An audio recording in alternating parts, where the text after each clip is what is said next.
देश विदेश विच बैठे साडे पीटीसी दे दर्शकां नूं प्यार भरी सत श्री अकाल। मैं हाँ तुहाडी होस्ट गुरमीत सोडी। अज असीं तुहानूं एक इस तरह का टॉपिक लैके आवांगे जिस दे बारे च काफ़ी लोग सोचते ने पढ़ते ने, पर जिहड़ी उसकी हकीकत और असलीयत है उस दे बारे च बहुत कम लोग एक्सपीरियंस करते ने।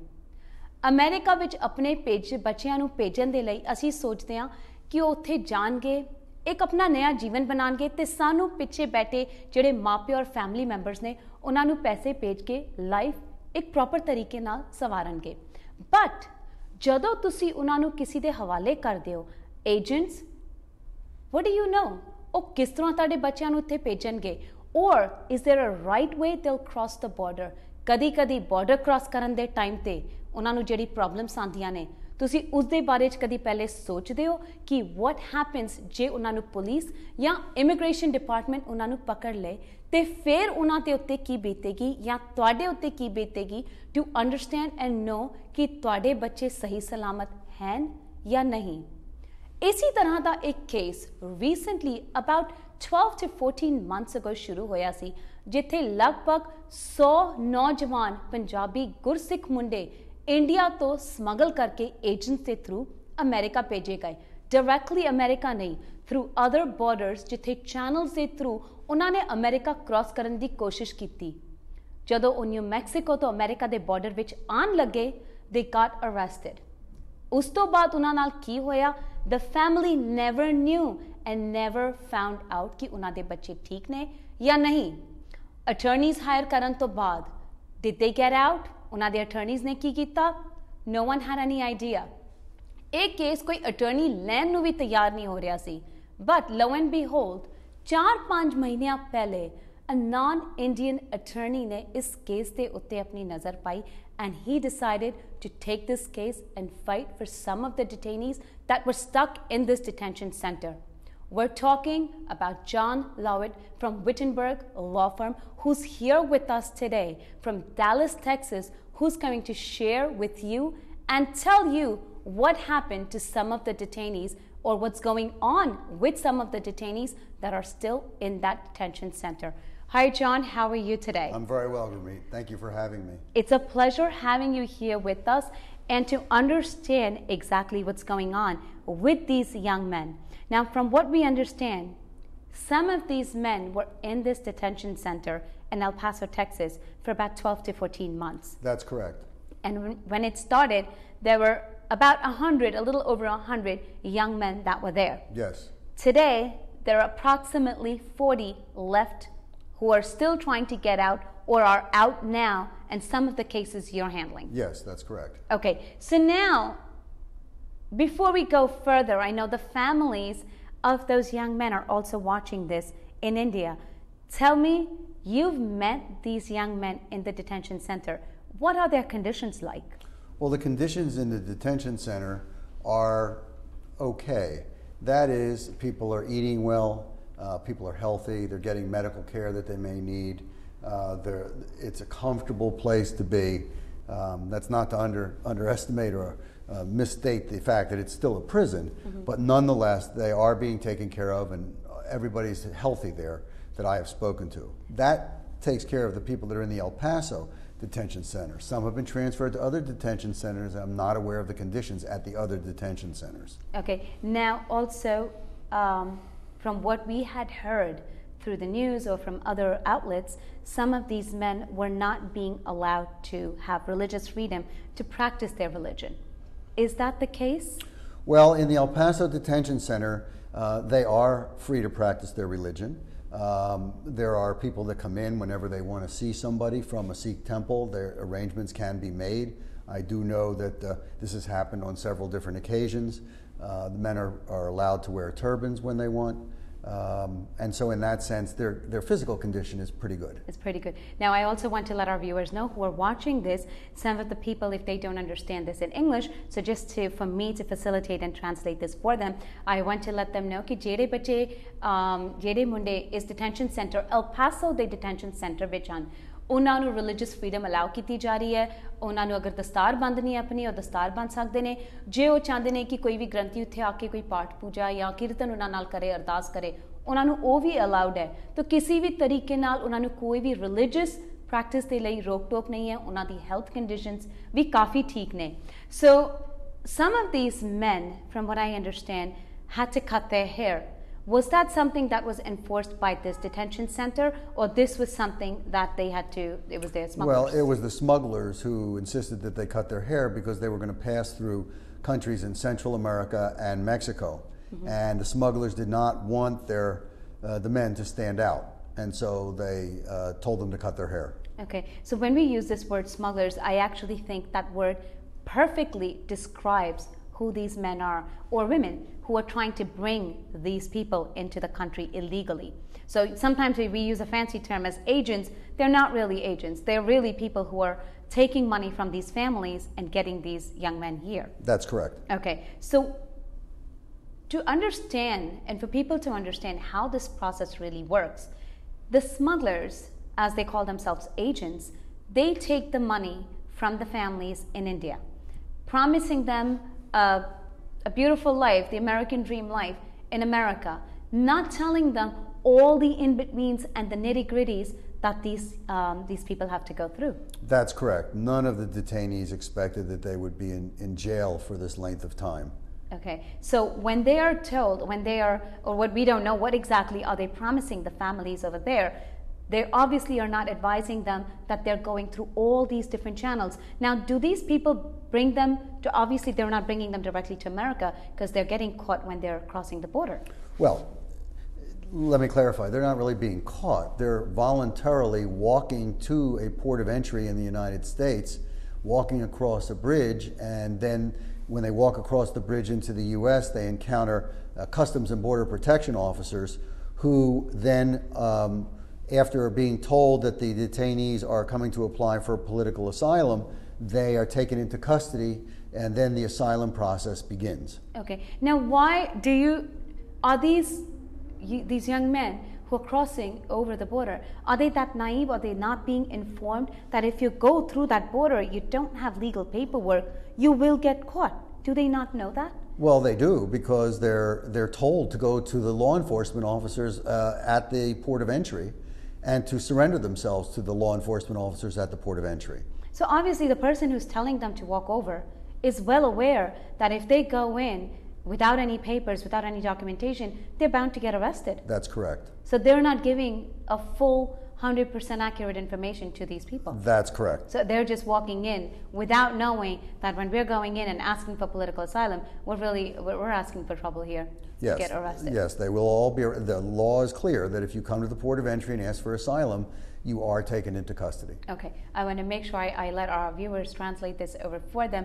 Now, ਜਦੋਂ ਤੁਸੀਂ ਇੰਡੀਆ ਅੰਦਰ ਅਗਰ ਆਪਣੇ ਬੱਚਿਆਂ ਨੂੰ ਏਜੰਟਸ ਦੇ ਥਰੂ ਇੱਥੇ ਭੇਜਦੇ ਹੋ ਜਿਨ੍ਹਾਂ ਨੂੰ ਇੱਥੇ ਐਕਚੁਅਲੀ ਪ੍ਰੋਪਰ ਤਰੀਕਾ ਉਹਨਾਂ ਦੇ ਲਈ ਏਜੰਟਸ ਨਹੀਂ ਹੈ ਇੱਥੇ ਉਹਨਾਂ ਨੂੰ ਸਮਗਲਰਸ ਕਿਹਾ ਜਾਂਦਾ ਹੈ ਉਹ ਜਦੋਂ ਤੁਹਾਡੇ ਕੋਲੋਂ ਪੈਸੇ ਲੈ ਕੇ ਤੁਹਾਨੂੰ ਕਹਿੰਦੇ ਨੇ ਕਿ ਅਸੀਂ ਤੁਹਾਡੇ ਬੱਚਿਆਂ ਨੂੰ ਅਮਰੀਕਾ ਪਹੁੰਚਾ ਦਾਂਗੇ ਉਹ ਡਾਇਰੈਕਟਲੀ ਤੁਹਾਨੂੰ ਇਹ ਵੀ ਨਹੀਂ ਦੱਸਦੇ ਕਿ ਕਿਸ ਤਰੀਕੇ ਨਾਲ ਤੁਹਾਡੇ ਬੱਚਿਆਂ ਨੂੰ ਅਮਰੀਕਾ ਪਹੁੰਚਾਣਗੇ ਕਿਉਂਕਿ ਡਾਇਰੈਕਟਲੀ ਅਮਰੀਕਾ ਉਹ ਆ ਨਹੀਂ ਸਕਦੇ ਉਹਨਾਂ ਦੇ ਕੋਲ ਲੀਗਲ ਪੇਪਰ ਵਰਕ ਨਹੀਂ ਹਨ ਤਾਂ ਡਿਫਰੈਂਟ ਕੰਟਰੀਜ਼ ਤੋਂ ਹੁੰਦੇ ਹੋਇਆਂ ਜਦੋਂ ਉਹ ਅਮਰੀਕਨ ਬਾਰਡਰ ਤੱਕ ਪਹੁੰਚਦੇ ਨੇ ਉਹਨਾਂ ਨੂੰ ਕਿਹਾ ਜਾਂਦਾ ਹੈ ਕਿ ਇਹ ਰਿਹਾ ਸਾਹਮਣੇ ਅਮਰੀਕਾ ਦਾ ਬਾਰਡਰ ਜਾਂ ਬ੍ਰਿਜ ਤੁਸੀਂ ਇਸ ਨੂੰ ਅੱਗੇ ਲੰਘ ਕੇ ਜਿਹੜੇ ਉੱਥੇ ਇਮੀਗ੍ਰੇਸ਼ਨ ਆਫਿਸਰਸ ਬਾਰਡਰ ਕੰਟਰੋਲ ਦੇ ਲੋਕ ਨੇ ਉਹਨਾਂ ਨਾਲ ਤੁਸੀਂ ਮਿਲ ਕੇ ਉਹਨਾਂ ਨੂੰ ਕਹੋ ਕਿ ਮੈਨੂੰ ਪੋਲੀਟੀਕਲ ਅਸਾਈਲਮ ਚਾਹੀਦੀ ਹੈ ਤੁਸੀਂ ਅੱਗੇ ਲੰਘ ਕੇ ਅਮਰੀਕਾ ਜਾ ਸਕਦੇ ਹੋ ਪਰ ਉਹਨਾਂ ਨੂੰ ਇਹ ਨਹੀਂ ਦੱਸਿਆ ਜਾਂਦਾ ਕਿ ਜਦੋਂ ਤੁਸੀਂ ਬਾਰਡਰ ਲੰਘੋਗੇ ਉਸ ਨੂੰ ਟੱਪੋਗੇ ਜੇ ਤੁਹਾਡੇ ਕੋਲ ਲੀਗਲ ਪੇਪਰ ਵਰਕ ਨਹੀਂ ਹੈ you automatically are going to get arrested ਤੁਹਾਨੂੰ ਉਹਨਾਂ ਨੇ ਅਰੈਸਟ ਉੱਥੇ ਕਰਨਾ ਹੀ ਹੈ and that is a bigger problem ਉਸ ਟਾਈਮ ਤੇ ਫਿਰ ਇਹਨਾਂ ਨੂੰ ਡਿਟੈਂਸ਼ਨ ਸੈਂਟਰ ਤੇ ਲਿੱਤਾ ਜਾਂਦਾ ਹੈ and then that's how the legal and paperwork starts. So John, now these gentlemen who you're representing right now had no idea. How many countries do you know did they have to go through to get this far? Well, many of them went through several countries in Asia before they were actually brought to the Americas. And when they get to the Americas, they're generally smuggled into Honduras or Guatemala. Okay. And from Honduras and Guatemala, they begin to make their way north through Mexico to the U.S. border. Okay, and once we're at the U.S. border, we know exactly what happens. Now, you got involved in this case approximately about 4 months ago. That's correct. Okay, Some of these gentlemen have been in the detention center from 12 to 14 months in the El Paso Center. That's correct. So how did you become aware of this case? I had a friend who had a relative who was being detained at the detention center in El Paso, and he asked me to get involved in that one case. In that one case. And that's how it began. And then as I began to be successful for my clients, by successful I mean having their venue changed from El Paso to another location in the United States, and then getting them released from prison so that they could then prepare their asylum cases. Once that began to happen, I began to get more and more clients. You got the popularity among them. Yes, I'm popular in the detention center. That would be in the detention center, yes. Now, currently, you have about over 10 cases that you've handled. That's correct. And still handling. That's correct. Okay, and there are only about, thank God, only about 40 people left in this detention center. Yes. Okay, so we're going to take a short break. After the break, when we come back, I want to understand that you're not speaking Punjabi, from what I understand. No. So how did you even communicate to make these people understand what you can do? So we'll take a short break and we'll come right back. Okay. एक छोटा जिहा ਅਸੀਂ break लेके वापस आने हैं। Break तो बाद ਅਸੀਂ ਤੁਹਾਨੂੰ ਦੱਸਾਂਗੇ ਕਿ John being a non-Indian, non-Punjabi, language barrier ਦੇ ਨਾਲ ਵੀ ਇਹਨਾਂ ਨੇ ਕਿਸ ਤਰ੍ਹਾਂ ਆਪਣੇ clients ਨੂੰ ਔਰ ਹੁਣੇ ਵੀ ਆਪਣੇ clients ਨੂੰ help ਕਰ ਰਹੇ ਨੇ। Stay tuned, we'll be right back.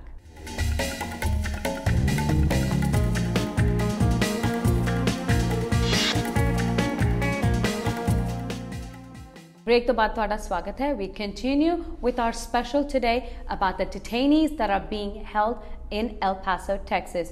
So John, now before the break you were telling me that these gentlemen, the person who came from the Indian government, he came there and instead of helping them, assuring these gentlemen, he instead threatened them and asked them to sign a document provided to him by the American government, by ICE, to go ahead and sign these documents in order for them to get any kind of protection at all from the government that they're running away from, which of course is illegal altogether. Yes. So now, when these young men saw this document, they don't speak English. They don't read or write English, from what I'm understanding. So how did they know what this document is? Who's translating this document for them? The diplomat was yelling at them in Punjabi. They got into a shouting match with each other. Okay. And eventually the detainees threw him out, basically told him to leave. They didn't want anything more to do with him. Did he even tell them what that document is? Did anyone sign the document? No. None of them? No one signed it. He just said, sign this document and I can protect you when you go back to India. They understood it to be an expedited removal order that would allow them to skip the hearing process. They would accept deportation from the United States and then would be transported back to India. Okay, so they were smart enough at least to not sign the document. The detainees are very smart, that's correct. They know their rights. They know their rights. Now, something else you were telling me, this gentleman, when he went in, he spoke to them in a very demeaning, degrading, insulting manner, telling them that only professionals can stay in America, if you're a doctor or a lawyer. That's correct. Okay, these gentlemen that are here, all of them are from farming backgrounds, from what I understand also? Everyone that I've met, yes, that's correct. Every one of them that you've met. Okay, so now to take this forward, when you got involved and you found out about this, that there's a representative, were you involved at that time when this representative came to meet with them in this case? No. I became, actually, let me step back. I did begin with the first couple before it happened. And the way I found out about it is I got calls from the family members in the U.S. about what had happened at the detention center. Okay, so now what's the next process? They understand, from what I know, they've had several hearings in this case. Okay, they've been in front of judge and there have been few hearings in the court, but the most groundbreaking one was the one that you had on Thursday, which on July 31st, which was really that moved this case forward. So tell me about that. Well, the law is very clear that in the event that you're outed to the government that you're fearing persecution from, you are at a minimum entitled to prepare a new asylum application using that contact with the foreign government as a new ground for asylum. So once this was discussed with the immigration judge last Thursday, he agreed. And he immediately canceled the final hearing that was due to happen last Thursday and has given both of the applicants who had hearings that day the opportunity to prepare completely new asylum applications and refile them, so that the next time there's a hearing, the hearing will be all about the threats and intimidation that came from the Indian government. Okay, so what happens to the other people that were also there who were involved in this? Well, they have the right to do the same thing I did. It's just that their attorneys are not really involved in their case. As a group, the attorneys are not really involved with their clients, and I am, to the best of my knowledge, I am the only attorney who has raised this issue. None of the other attorneys, even to the best of my knowledge, even know that this happened. They're not even aware that the representative from the Indian government came to the detention center? Yes, because they never visit their clients in the detention center. Okay. Many of them have never even met their clients in the detention center. Okay, so what happens now with these other people then? Well, if they don't raise the issue, the cases are going to proceed down the road, and they'll be removed from the United States. Okay. It's not automatic that just because this happened that the whole thing stops. It is up to the attorney to raise on behalf of their client what happened and ask the court for permission to redo the asylum applications involving this new ground. So now if they have an attorney already involved who is handling this matter but is not as aggressive or knowledgeable to take this forward, can you, if they ask you to represent them, can you take this case forward and seek the same justification for them as you have for your clients? Of course. You can? Yes. Okay, so now these your clients itself, what's the next process for them? From what I also understand, this is actually one of the biggest case in immigration history.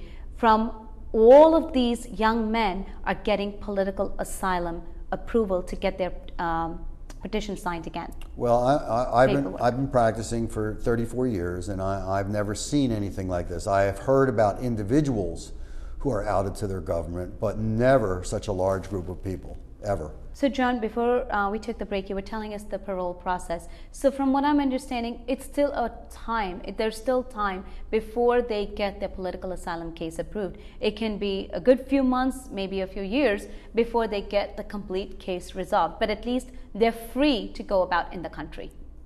Yes, except for the ones detained in El Paso, that's correct. The ones that are still there. Yes. So suppose the person who's out right now on parole, if for some reason they need to travel within US or fly, do they still have any legal documentation or any paperwork that allows them to work or do anything at all? Well, anybody who files for asylum is entitled to apply for a work permit 180 days after filing the application. Okay. So yes, all of those who are free are eligible for work permits in the United States. Okay. They are free to travel anywhere they want in the United States. Now, as far as what documents they can travel with, that's a more complicated question because they don't have passports. Okay. They don't have driver's licenses. Okay. And so as a result of that, they often have to travel with the very documents that ICE has given them to tell them they have a deportation hearing. Okay. That's called a notice to appear. And in many cases, they're able to travel just with the notice to appear. Of course, if they apply for a work permit, they will have a picture ID issued by the U.S. government. Of course. Now, one more thing I also want to know. When we spoke about this representative, Mr. P.S. Seni, who was there from the Indian consulate to speak to these gentlemen, have they made the Indian government aware of the statements that he made?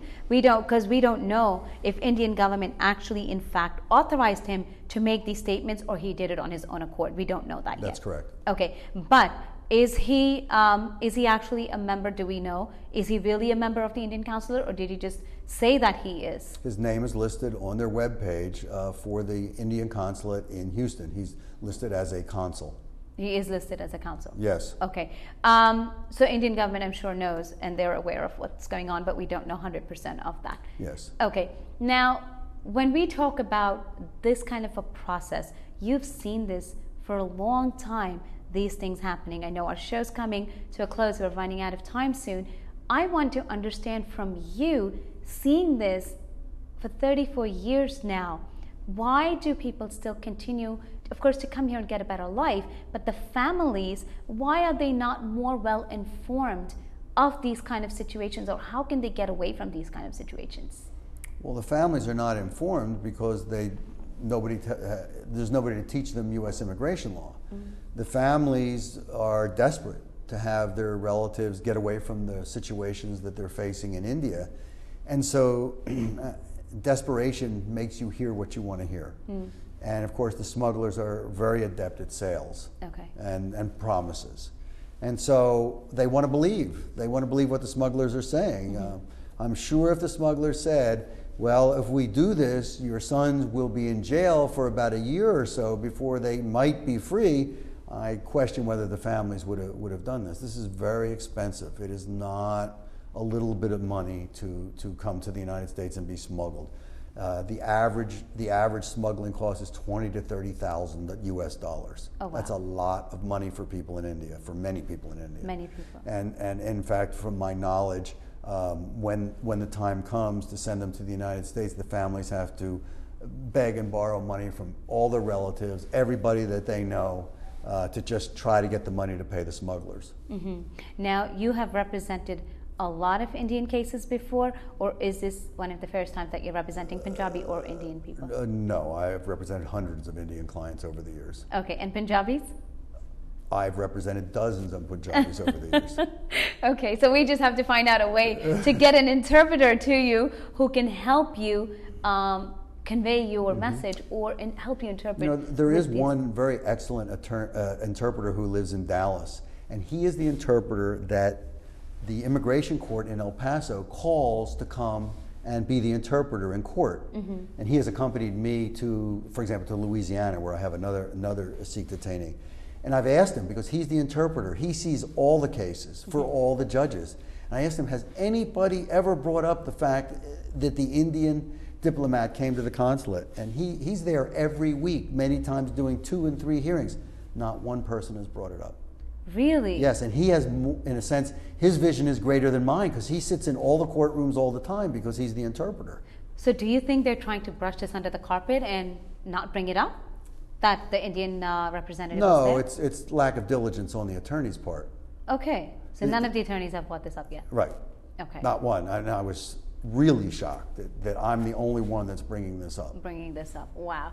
Well, ਅਸੀਂ ਤੁਹਾਨੂੰ ਇਹ ਦੱਸਣਾ ਚਾਹਾਂਗੇ ਕਿ ਜਦੋਂ ਤੁਸੀਂ ਆਪਣੇ ਬੱਚਿਆਂ ਨੂੰ ਇੰਡੀਆ ਤੋਂ ਇੱਥੇ ਭੇਜ ਰਹੇ ਹੋ ਥਰੂ ਏਜੰਟਸ, ਇੰਡੀਆ ਅੰਦਰ ਉਹਨਾਂ ਨੂੰ ਏਜੰਟਸ ਕਿਹਾ ਜਾਂਦਾ ਹੈ, ਬਟ ਟੈਕਨੀਕਲੀ ਇੱਥੇ ਉਹਨਾਂ ਨੂੰ ਸਮਗਲਰਸ ਕਿਹਾ ਜਾਂਦਾ ਹੈ, ਕਿਉਂਕਿ ਉਹ ਲੋਕ ਪੈਸੇ ਤੇ ਲੈ ਲੈਂਦੇ ਨੇ, ਕਦੀ 20-30 ਹਜ਼ਾਰ ਡਾਲਰਸ ਇੱਕ ਬੰਦੇ ਦੇ ਲਈ ਉਹ ਲੈਂਦੇ ਨੇ, ਪਰ ਉੱਥੇ ਕੋਈ ਗਾਰੰਟੀ ਨਹੀਂ ਹੁੰਦੀ ਕਿ ਜਦੋਂ ਉਹ ਅਮਰੀਕਾ ਆਣਗੇ, ਕਿਸ ਤਰ੍ਹਾਂ ਅਮਰੀਕਾ ਆਣਗੇ, ਕਿਸ ਤਰ੍ਹਾਂ ਬਾਰਡਰ ਕ੍ਰਾਸ ਕਰਨਗੇ, ਉਹਨਾਂ ਨੂੰ ਐਕਚੁਅਲੀ ਇੱਥੇ ਲੀਗਲੀ ਰੱਖਿਆ ਜਾਏਗਾ ਜਾਂ ਨਹੀਂ. So these are the things ਜਦੋਂ ਤੁਸੀਂ ਆਪਣੇ ਬੱਚਿਆਂ ਨੂੰ ਇੱਥੇ ਭੇਜਣ ਦੇ ਲਈ ਸੋਚ ਰਹੇ ਹੋ, ਜਾਂ ਜਦੋਂ ਤੁਸੀਂ ਪੈਸੇ ਮੰਗ ਰਹੇ ਹੋ, ਬੋਰੋ ਕਰ ਰਹੇ ਹੋ ਲੋਕਾਂ ਕੋਲੋਂ ਆਪਣੇ ਬੱਚਿਆਂ ਨੂੰ ਇੱਥੇ ਭੇਜਣ ਲਈ, these are the things you need to think about very carefully ਕਿ ਅੱਗੇ ਤੁਹਾਡੇ ਬੱਚੇ ਦੀ ਲਾਈਫ ਸੇਫ ਵੀ ਹੈ ਜਾਂ ਨਹੀਂ.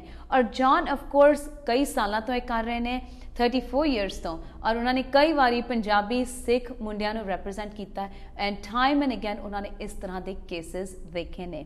ਸੋ John, I know we're almost out of time now. Before we go, what kind of a message would you like to give to the families back home in India who are watching this and to others about this case? So we would like you to share your thoughts about that. Well, my thoughts are that if you're going to engage a smuggler to bring somebody to the border, that you understand what you're getting into. The U.S. government, even though it's legal for people to come to the border and apply for asylum, the U.S. government is going to fight these cases. They're going to try, at least in the El Paso area, the likelihood of people getting out without a change of venue is almost non-existent. They're using the detainees and punishing the detainees to try to deter the smuggling or bringing the people to the border. And that if you do this behavior, you're likely to spend several months in jail before you can be freed. So it's very important to understand that that's what's going to happen to your children if you send them here to do this. And the government is getting stricter and stricter about it, because not only are the Indian detainees coming, but as you may know, there are 50 or 60,000 children who have come and done the same thing as the detainees, who are now came as a tidal wave to the United States border. And so the United States immigration system is under great stress now, and the government is going to great lengths to try to deter people from sending their family members here. Okay, so let me translate that over to them. ਇਹਨਾਂ ਦਾ ਕਹਿਣਾ ਹੈਗਾ ਕਿ ਜਦੋਂ ਤੁਸੀਂ ਆਪਣੇ ਬੱਚਿਆਂ ਨੂੰ ਭੇਜ ਰਹੇ ਹੋ, ਅਮਰੀਕਨ ਗਵਰਨਮੈਂਟ ਹੁਣੇ ਇਮੀਗ੍ਰੇਸ਼ਨ ਦੇ ਮੈਟਰਸ ਕਾਫੀ ਸੀਰੀਅਸਲੀ ਲੈ ਰਹੇ ਨੇ, ਕਿਉਂਕਿ ਹਰ ਰੋਜ਼ ਇੱਥੇ ਕਾਫੀ ਲੋਕ ਇਲੀਗਲੀ ਬਾਰਡਰ ਕ੍ਰਾਸ ਕਰਨ ਦੀ ਕੋਸ਼ਿਸ਼ ਕਰਦੇ ਨੇ। ਤਾਂ ਉਹਨਾਂ ਨੇ ਇਸ ਤਰ੍ਹਾਂ ਦੇ ਕੇਸਿਸ ਲੈ ਕੇ ਇੱਕ ਐਗਜ਼ਾਮਪਲ ਬਣਾਉਣ ਦੀ ਕੋਸ਼ਿਸ਼ ਕੀਤੀ ਹੈ ਕਿ ਦੇਖੋ, ਜੇ ਤੁਸੀਂ ਆਪਣੇ ਬੱਚਿਆਂ ਨੂੰ ਇੱਥੇ ਭੇਜੋਗੇ ਜਾਂ ਆਪਣੇ ਫੈਮਿਲੀ ਮੈਂਬਰਸ ਨੂੰ ਇੱਥੇ ਭੇਜੋਗੇ, ਅਸੀਂ ਉਹਨਾਂ ਨਾਲ ਇਸ ਤਰ੍ਹਾਂ ਦਾ ਸਲੂਕ ਕਰਾਂਗੇ, ਉਹਨਾਂ ਨੂੰ ਜੇਲ੍ਹ ਅੰਦਰ ਰੱਖਾਂਗੇ ਐਂਡ ਦੇयर इज नो ਗਾਰੰਟੀ ਉਹਨਾਂ ਨੂੰ ਕਦੋਂ ਵਾਪਸ ਭੇਜਿਆ ਜਾਏਗਾ। ਸੋ ਪਲੀਜ਼ ਜਦੋਂ ਤੁਸੀਂ ਆਪਣੇ ਫੈਮਿਲੀ ਮੈਂਬਰਸ ਨੂੰ ਇੱਥੇ ਭੇਜ ਰਹੇ ਹੋ, ਥਿੰਕ ਅਬਾਊਟ ਥੀਸ ਥਿੰਗਸ, ਕਿਉਂਕਿ ਇਸ ਦੇ ਨਾਲ ਆਫ ਕੋਰਸ ਫਿਜ਼ੀਕਲੀ ਉਹਨਾਂ ਨੂੰ ਕੋਈ ਪ੍ਰੋਬਲਮ ਨਹੀਂ ਦਿੱਤੀ ਜਾ ਰਹੀ, ਪਰ ਜਿਹੜਾ ਮੈਂਟਲ ਸਟ੍ਰੈਸ ਔਰ ਮੈਂਟਲ ਪ੍ਰੋਬਲਮ ਜਿਹੜੀ ਹੁੰਦੀ ਹੈ, ਦੈਟਸ ਦ ਬਿਗਰ ਪ੍ਰੋਬਲਮ। ਤਾਂ ਇਹ ਸਾਰੀਆਂ ਗੱਲਾਂ ਧਿਆਨ ਰੱਖਦੇ ਹੋਇਆਂ ਤੁਸੀਂ 10 ਵਾਰੀ ਸੋਚਣਾ ਜਦੋਂ ਤੁਸੀਂ ਆਪਣੇ ਬੱਚਿਆਂ ਨੂੰ ਇੱਥੇ illegally ਭੇਜਣਾ ਚਾਹੁੰਦੇ ਹੋ। So John, I want to thank you so much for sharing this information with us today and with our viewers around the world. And this case is becoming, you know, it's one of the biggest immigration cases of such kind. So congratulations to you, of course, also for this big win, and we're wishing you continued success and luck with this. Thank you very much. Thank you. ਤੇ ਇਸ ਦੇ ਨਾਲ ਹੀ ਅਸੀਂ ਤੁਹਾਡਾ ਧੰਨਵਾਦ ਕਰਨਾ ਚਾਹਾਂਗੇ ਕਿ ਤੁਸੀਂ ਇਹ ਟਾਈਮ ਕੱਢ ਕੇ ਸਾਡੇ ਨਾਲ ਅੱਜ ਸਪੈਂਡ ਕੀਤਾ ਹੈ। And as you can see ਕਿ ਇਮੀਗ੍ਰੇਸ਼ਨ ਲਾਜ਼ ਅਮਰੀਕਾ ਵਿੱਚ ਕਾਫੀ ਸਟ੍ਰਿਕਟ ਹੁੰਦੇ ਜਾ ਰਹੇ ਨੇ, ਐਂਡ ਦੇ ਕੀਪ ਚੇਂਜਿੰਗ ਐਜ਼ ਦ situation keeps changing. So next time ਅਗਰ ਤੁਸੀਂ ਅਮਰੀਕਾ ਆਉਣ ਦਾ ਸੋਚ ਰਹੇ ਹੋ, try to think of doing it the right way। ਉਸ ਦੇ ਨਾਲ ਹੀ ਮੈਨੂੰ ਇਜਾਜ਼ਤ ਦਿਓ। ਸਤਿ ਸ਼੍ਰੀ ਅਕਾਲ।